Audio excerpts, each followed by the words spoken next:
Alors, truc de dingue, Nicolas Sarkozy a été condamné à 5 ans de prison. 5 ans.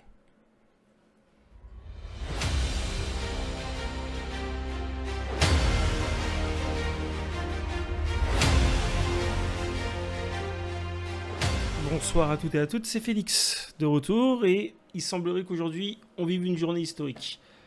Que ce soit en bien ou en mal, je vous laisse vous faire votre propre avis là-dessus. Mais écoutez, on a un président de la République qui a pris 5 ans de prison. Nicolas Sarkozy a quand même été président de la République de 2007 à 2012, c'est-à-dire pendant la crise des subprimes. Il a un bilan pas catastrophique, du moins économiquement.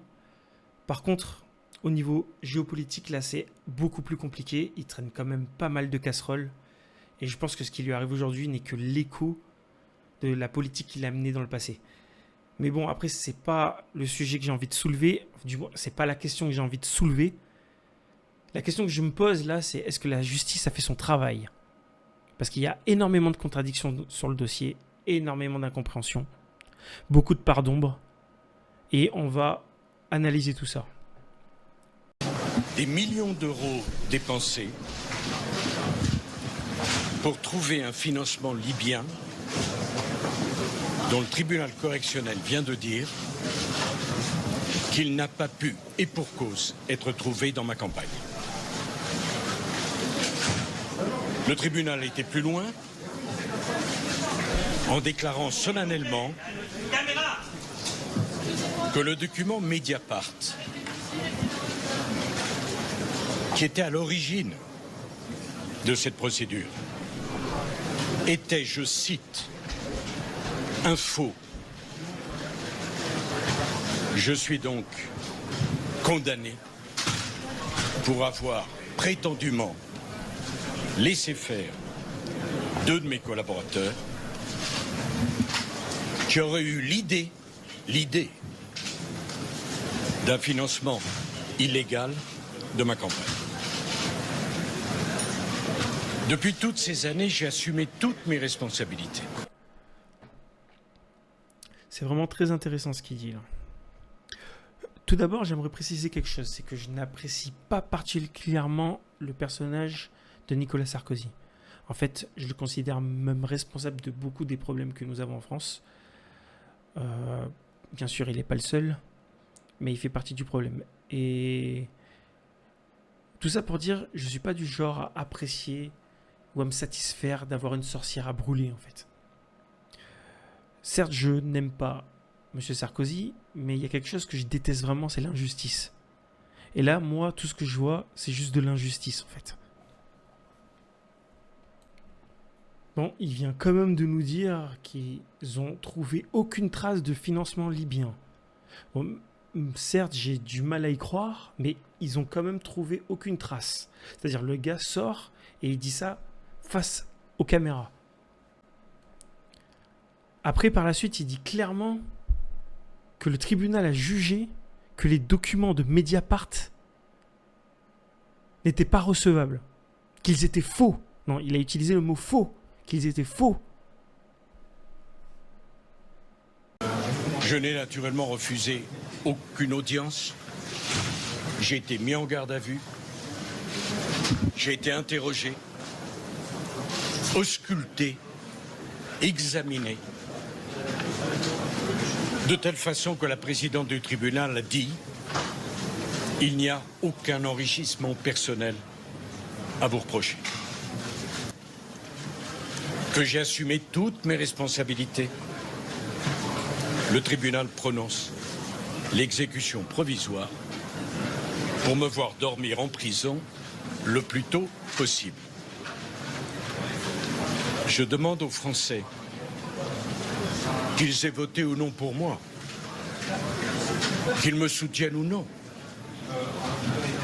d'apprécier ce qui vient de se passer. La haine n'a donc décidément aucune limite. Et là, maintenant, il vient de préciser qu'on ne lui reproche aucun enrichissement personnel, en fait. Mais j'aimerais savoir un truc, mais en fait, de quoi il est accusé au final ? Qu'est-ce qu'on lui reproche ?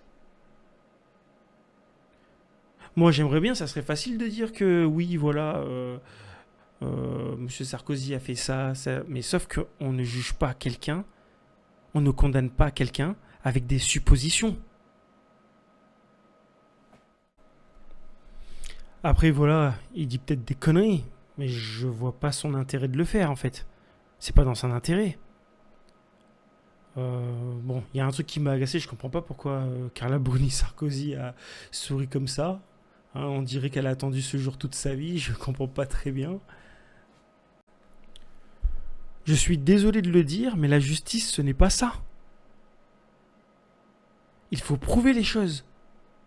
Hein, dénoncer les choses, ce n'est pas suffisant. Les suspicions ne sont pas suffisantes. Vous imaginez, hein, si on était jugé par nos suspicions, parce que l'on soupçonne des gens, on a une démonstration parfaite de la corruption de notre système judiciaire. Corrompu. C'est juste un règlement de compte. Un règlement de compte, et c'est vraiment à vomir. Il n'y a pas d'autre mot, c'est à vomir. J'ai posé cette question au début. Est-ce que la justice a fait son travail? Je crois que c'était pas la bonne question. La vraie question, c'est est-ce qu'on a encore une justice en France, en fait? Après, je suis pas étonné de ce qui se passe. Hein. Après tout, aujourd'hui, quelqu'un arrive avec un couteau, il essaie de te poignarder, tu sors un taser, tu le tases, c'est toi qui vas en tôle. Hein. Et le mec porte plainte, c'est toi qui vas en tôle. Même si le mec est 40 fois récidiviste et qu'il a des meurtres à son actif, tu vas aller en tôle. C'est la justice française. Écoutez, on est censé normalement avoir confiance en la justice parce qu'elle est impartiale, parce qu'elle est limpide, elle est claire. Mais là, c'est quoi? Qu'est-ce qui se passe? Qu'est-ce que c'est? C'est n'importe quoi. Quel espoir il nous reste, sans déconner. Hein. Quel espoir il nous reste? On peut même plus avoir confiance en ces gens, en fait. Hein, c'est devenu des politiciens, les juges. Ce sont devenus des politiciens. Et ils font les choses dans leur propre intérêt à eux. Hein, ils font plus... en fait, ils font plus de justice. C'est ça, ils ne font plus de justice. De voir ça, bien sûr, ça reste dramatique. Mais moi, je pense qu'on ne doit pas abandonner. Vous savez, de voir l'injustice, c'est pas une fatalité en soi. On ne doit pas l'accepter. Et ça, c'est notre rôle à nous, mon rôle à moi, votre rôle à vous. Parce que si ça se trouve, la prochaine personne qui va passer devant ce genre d'énergumène là, qui se dit juge, ça sera vous, ça sera moi, peut-être vos enfants.